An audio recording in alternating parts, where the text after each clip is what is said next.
Welcome to ETABS, an extremely versatile and powerful object-based program with many features and functions for the analysis and design of buildings. ETABS is a standalone finite element program that works off an integrated database so that you need only create one model consisting of the floor system and the vertical and lateral framing systems to analyze and design the entire building.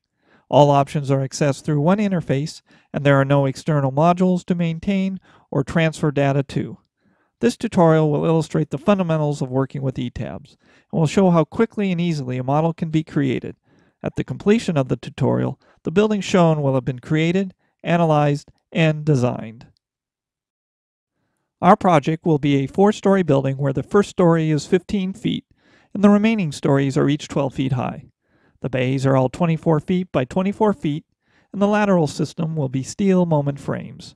No beam may exceed a depth of a W18. We start by setting the building grid and story dimensions. Check the box in the lower right corner to make sure that the units are correct, in our case kip inches. Click the File menu New Model command, and on the New Model form select No, as our model will be completely new. The building plan grid system and story data form is used to specify our grid line and story data. Set the number of stories equal to 4, and type 15 feet for the bottom height. The program will automatically convert to inch units. Select Grid Only and click OK. Our building grid is complete. Next, we will define an auto-select section list, which is simply a list of sections that may be assigned to frame members. When an auto-select section list is assigned to a frame member, the program can automatically select the most economical, adequate section. Because we are restricted to a maximum beam depth of 18 inches, we will create an auto-select section list that contains W16 and W18 beams. Click the Define menu Frame Sections command, and on this form, click the drop-down box that says Add Auto-Select List. Type AutoLat Beam for the list name, and scroll down on the list of beam sections until you find W16 by 26. Click once on this beam, and holding the Shift key down, scroll down further until you find W18 by 175. Click the Add button, and note that the program will use the median section as the starting section.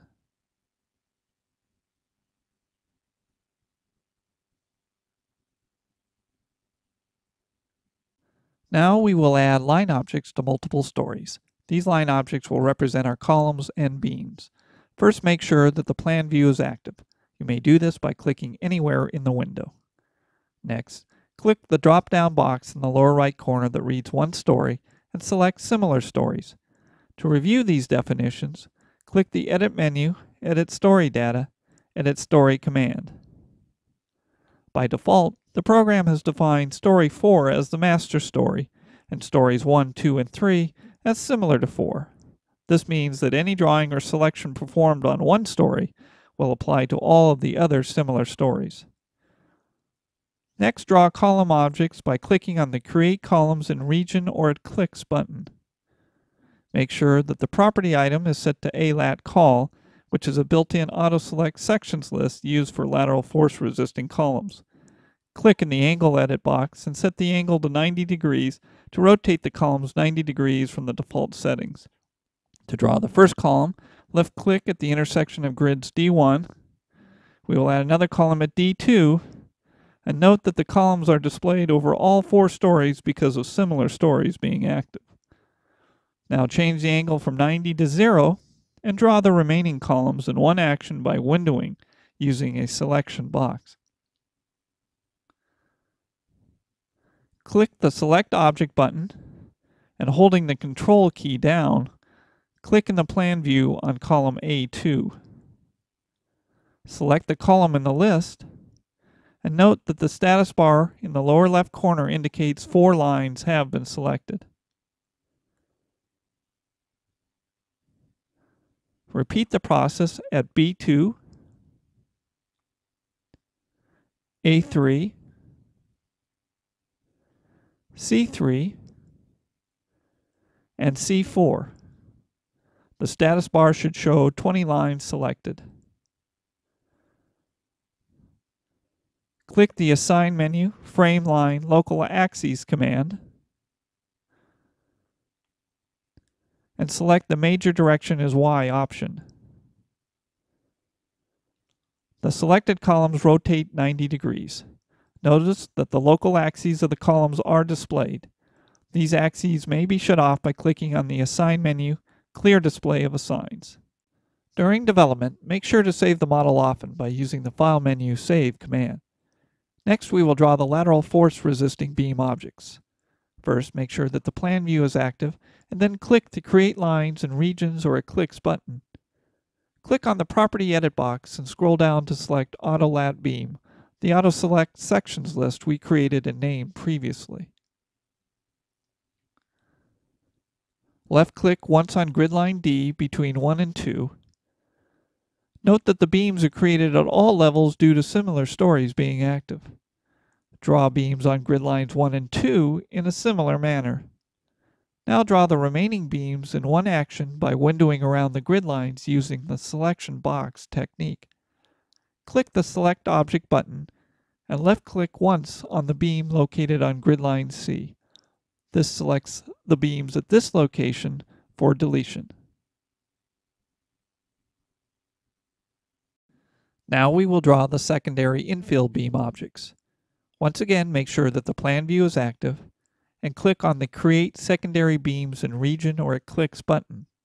Make sure that the property item is set to AComp Beam, an auto selection list for composite secondary beams. Left-click in the bay bounded by C, D, 1, and 2 to draw the beams. Draw the remaining infill beams by windowing around the other bays. Next, go to the Select menu, Intersecting Line command. Left-click the mouse next to the beams to be selected, and while holding the button down, drag across the beams. The selected beams may now be deleted. In this step, floors will be added to the building by drawing floor area objects. Again, make sure that the plan view is selected and click the Draw Areas button, and check to make sure that the property selection is Deck 1. Also check that the Snap to Grid Intersections and Points command is active.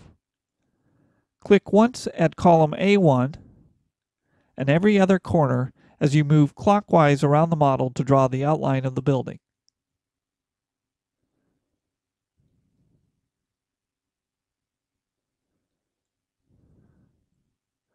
Press the Enter key after clicking on D1. Note the two-headed arrow indicates the direction of the deck span. Click the Select Object button and go to the View menu, Set Building View Options command. Make sure that the Object Fill effect is selected and apply to all windows.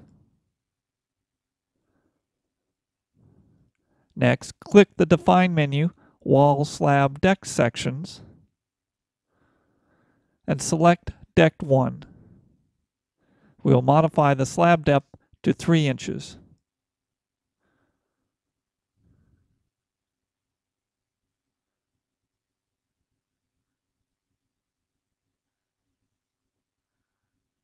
Now we will add some dummy area objects that have no mass or stiffness to the model to be used for the application of a wind load. We will add the first of these objects in an elevation view. Select the 3D view as active and click on the Elevation View button. Select Grid Line A and click OK. Click the Create Areas at Click button and select None from the drop-down Property Edit box. Click once in each of the bays to add the dummy area objects.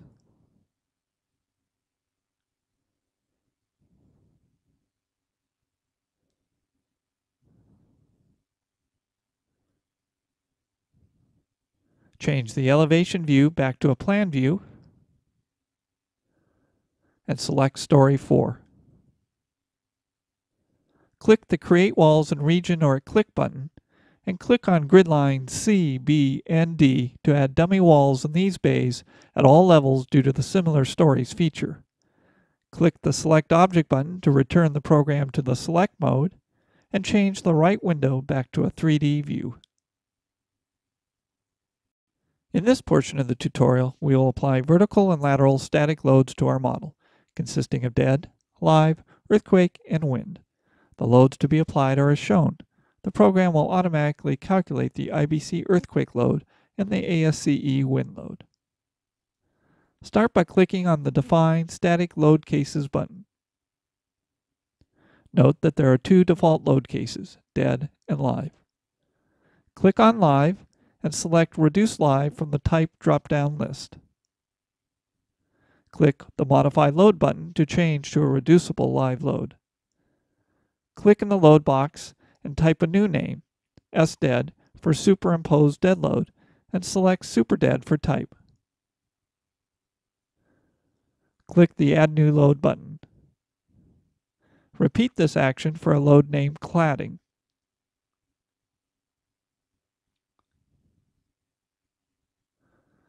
To define the IBC 2003 earthquake load, click in the load box and type EQY, and select Quake for load type.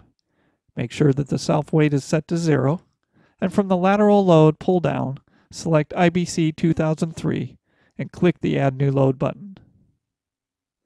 With EQY highlighted, select the Modify Lateral Load button, and on this form, click the Y direction.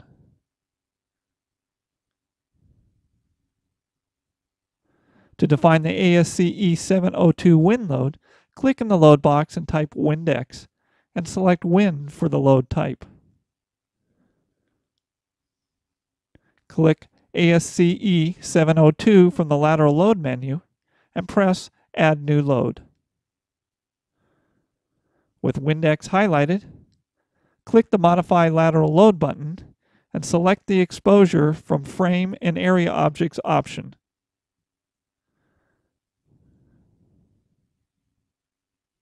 And type 100 into the wind speed box, and then click OK.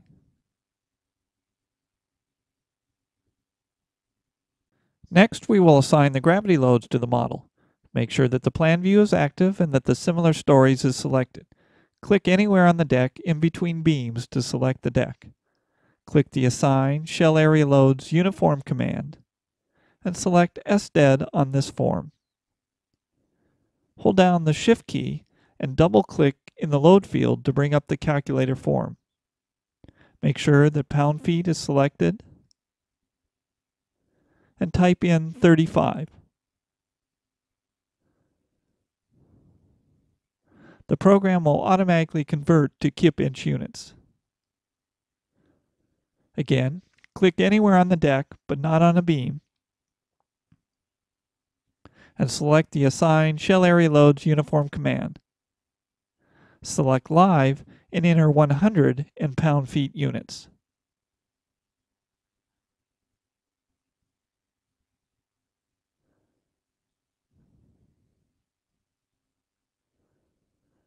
Next, set the Snap to Grid option to off, and select the perimeter beam along grid line A between 1 and 2. Note that 4 lines have been selected due to the Similar Stories option.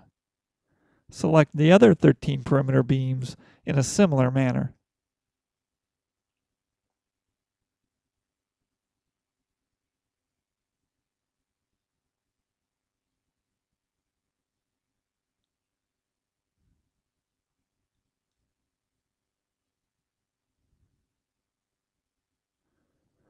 Once all the perimeter beams have been selected, click on Assign Frame Line Loads Distributed, and choose Cladding from the load cases. Using pound-foot units, assign a value of 250 to the Uniform Load option.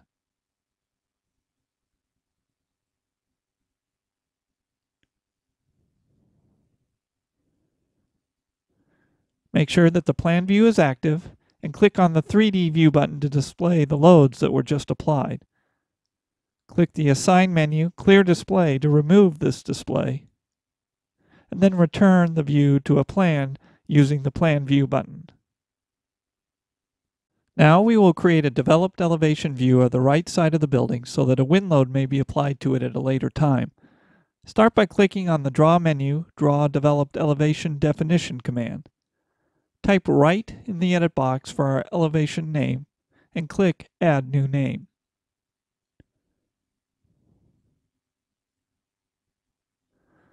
Turn the Snap to Grid Intersections command on, and working in the left-hand view, click once at grid D1.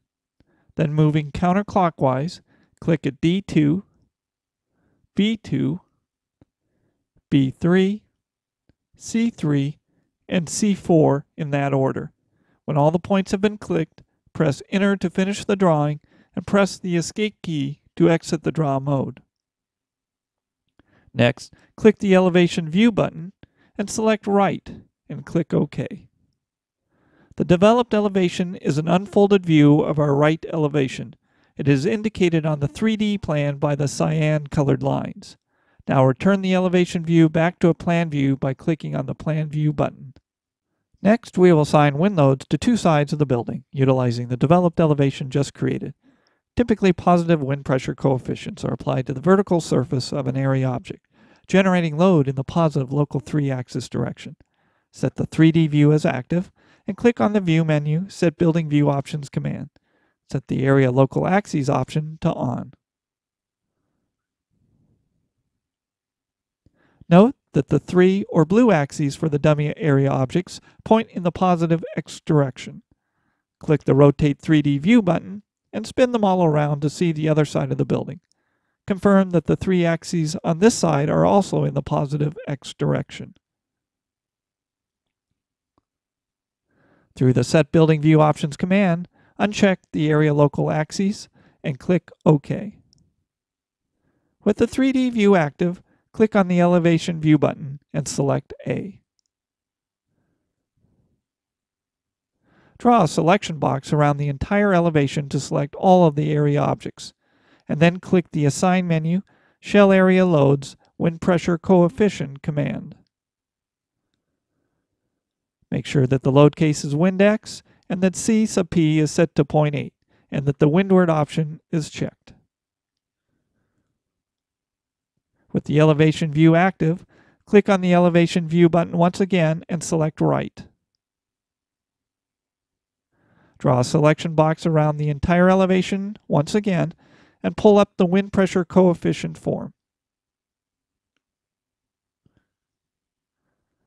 This time set C sub P equal to 0.5 and check the leeward or sides option.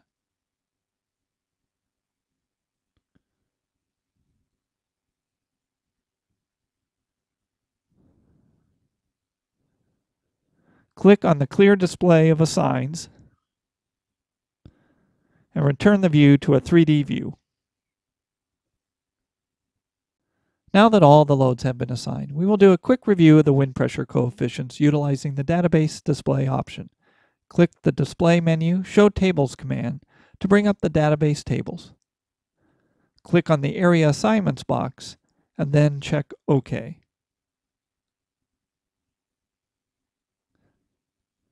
Go to the drop-down list and select Area Wind Pressures. Each row in the corresponding table represents one area object. Note that the fifth column displays the C sub P coefficients that were previously input for the vertical area objects. The next three columns display the X, Y, and Z components. Notice that all the load is in the positive global X direction as desired. Now we are ready to analyze the object-based ETABS model, which we can do by clicking on the Run Analysis button or through the Analyze menu Run Analysis command. A window will open displaying Analyzing, Please Wait, and data will roll across the screen as the program executes each portion of the analysis. When the process is complete, the program automatically displays a deformed shape of the model, and the model is locked, preventing any changes that would invalidate the analysis results. Next, we will graphically review our analysis results. Make sure that the 3D view is active and click on the Elevation button and select one. Click the Display menu, Show Member Force, frame forces command to generate member force diagrams. Select dead static load and moment 3-3.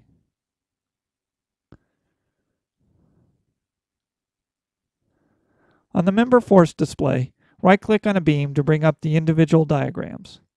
Note that the applied load, shear, moment, and deflection are shown. Click the Scroll for Values option, and you may scroll along the member to any location. Change the units to kip feet,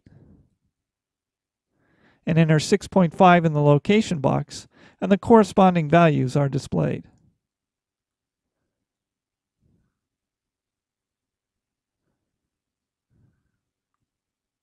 We will reset the view by clicking on the display menu, Show Undeformed Shape command. Now that the analysis is complete, we can start the design process. In the plan view, right-click on one of the secondary beams. Note that the program has assigned composite beam as the design procedure.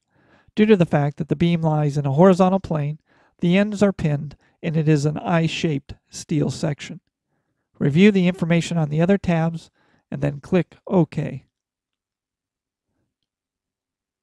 Click the Options menu, Preferences, Composite Beam Design command, and make sure that the design code selected is AISC LRFD 99.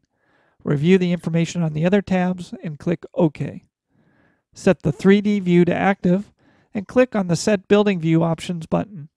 On the form, uncheck the All Null Areas box as well as the Object Fill box and apply to all windows. To start the design process, select Design menu, Composite Beam Design, Start Design without Similarity. The program will design the composite beams, selecting the optimum size for each from the AComp Beam Auto Select section list. When the design is complete, the selected sizes are displayed on the model. Click the Design menu, Composite Beam Design, Verify Analysis versus Design section command. The message displayed indicates that the members selected in the design phase differ from those used in the initial analysis. Our goal is to repeat the analysis and design procedures until the members in both are the same. Select No to continue our iteration. Right-click on one of the composite beams in the 3D view, and you will see that the analysis and design sections are not the same. The acceptable sections list shows all the members that are adequate for the design criteria. Click on the Details button, and the form displays all of the design information about the beam. Review the information on the other tabs, and click on the X to close the form. To rerun the analysis, using the members just selected in design, click the Run Analysis button.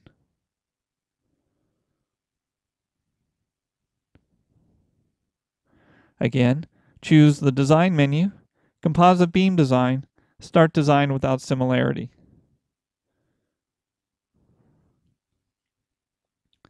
Once the members have been designed, click the Design menu, Composite Beam Design, Verify Analysis versus Design section command.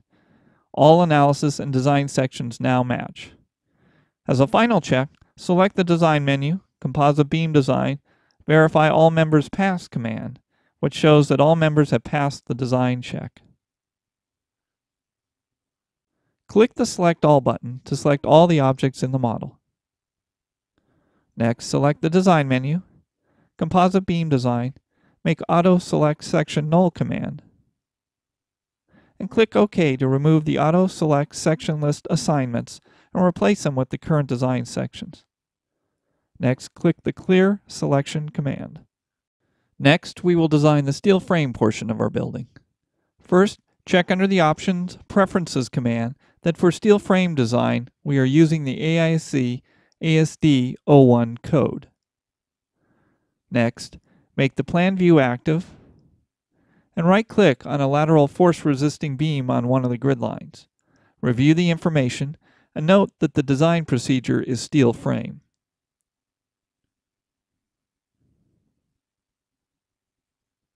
Change the 3D view to active and start the design by selecting the Design menu, Steel Frame Design, Start Design Check of Structure command.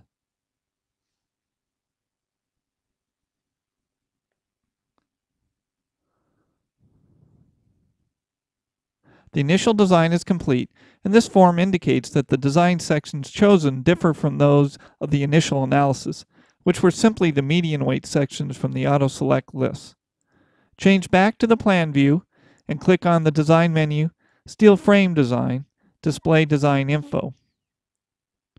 And make sure that the PM ratio is selected. The member design results are now displayed in the plan view. In the plan view, right-click on a primary beam to bring up the steel stress check form. Note that the analysis and design sections are different. Also note that the program automatically generated code-specific design load combinations. Click on the Details button to bring up a detailed calculation sheet for this beam, which can be printed out. Close these forms